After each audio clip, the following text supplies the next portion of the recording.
So here's a short story that proves that life goes on after divorce. Even if you've gone through heartache, been cheated on, still, for a lot of guys out there, when they get past that, they're doing all right. And this guy here, a ex-husband and father, he is on cloud nine. And the ex-wife, not so much. Titled, I didn't want a divorce, 2 years later, and I'm happier than I've been in a decade. And a shout out to Mr. Arkansas for sending this story. He says here, this is the abridged version. I'm 46 and I was married for 25 years. We met when she was 18 and I was 19 years old. Moved in 3 weeks later and lasted until the summer of 2024. I got 3 wonderful kids, ages 15, 17, and 19, with 50-50 custody. So now you know the background, here is the story. I caught her cheating in 2018, but she never apologized. Close I got was, sorry, I hurt you. And he waited 2024 to end it. Obviously, he was staying for the kids. Honestly, I should have seen it coming because of who she was before we met, how and she acted while we were together, and the red flags surrounding our relationship at the time. Well, smack, smack, smack. One for not leaving her in 2018, and he said red flags about who she was before, during the marriage. Bro, what?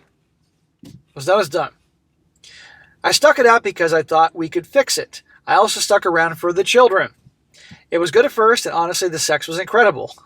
Well, I guess when you're with a Hooker, she obviously knows what she's doing.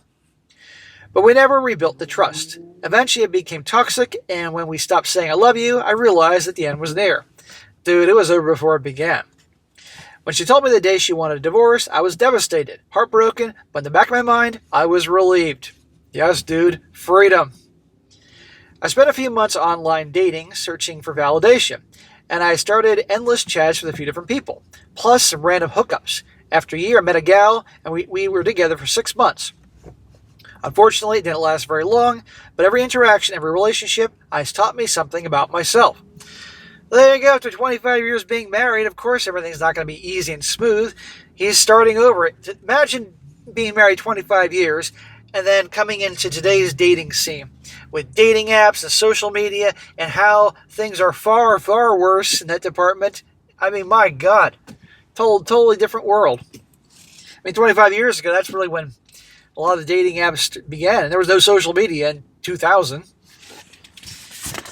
Here I am 18 months later, happier than I ever been. There you go, my man. Freedom. You're 46. You know? You take care of yourself, you do well, you're going to be fine. Don't need to get married again, you already got 3 kids. I have plenty of friends, and my social life is busier than I can handle. And amongst that, I still go out on dates, and a few of the first girls I met on Tinder still hang out with me. Tinder, keep them at that. Hookups, nothing more. Do not get in a relationship with them. Just say no to Tinderellas for girlfriends.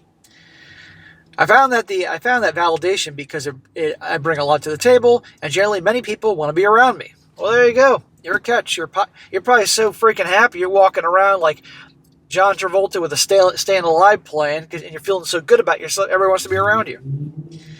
I do not know what the future holds, but my kids are healthy, happy, and love spending time with me. My house is clean, my fridge is full, and I'm never lonely. I hope everyone out there going through what I did sees the light at the end of the tunnel. The first time I heard the words divorce, I was filled with heartache and pain. I no longer blame my ex, but thank her for setting me free. Yeah, thank you for cheating on me, you freaking asshole. But I'm free and I'm happy.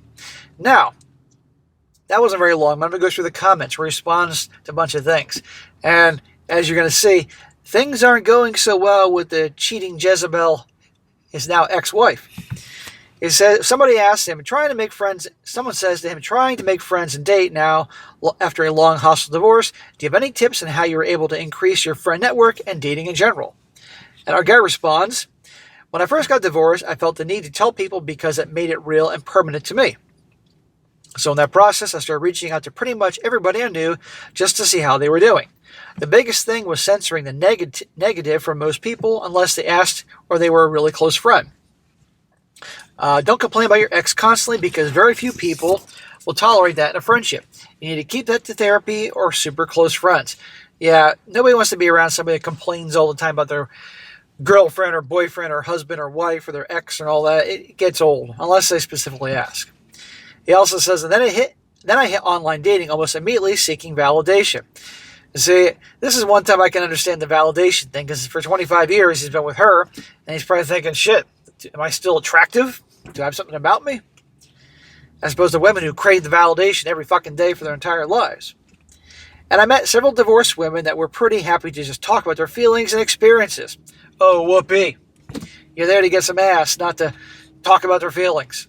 And divorced women, be careful. It didn't work for everybody, that's for sure, but I just kept swiping right until somebody wanted to chat. Other than that, I joined more of the social activities at work. The kids and I did some classes together, like pottery, paint nights, and one day soon I'm going to take a cooking class. Well, that's cool, but maybe a paintball night. That'd be more fun than paint night. Maybe he's not a paintball kind of guy, but whatever. I've been told that volunteering is another great way to meet people, but I haven't gotten there yet. I've had people over for supper. I invited friends over for drinks. On the deck, I just started rebuilding old friendships, and new ones just occurred, but I don't live in that city. Well, that's awesome. This guy's kicking butt. Now the comment about his ex. One guy says here, question. I know it's hard and impossible to be objective, but how is your ex doing? How has post-life divorce lived up to her expectations? Well, remember, his ex is a year younger than him, so 45 years old. And if she's attractive, she can get guys that want to bang her, but be in relationships with her, good luck. And our guy responds, we're not friends and we rarely talk. She said and did some very cruel and hurtful things that were the very first week that we were separated. I immediately insulated myself from her so I wouldn't get hurt any further. I honestly couldn't believe I used to say I love you to that woman with the way she treated me. It might be hard to believe because it's my side of the story, but there was no abuse in our relationship. If she cheated on you a lot, that is abuse, dude. No yelling, no control, no manipulation. Dude, there was always manipulation.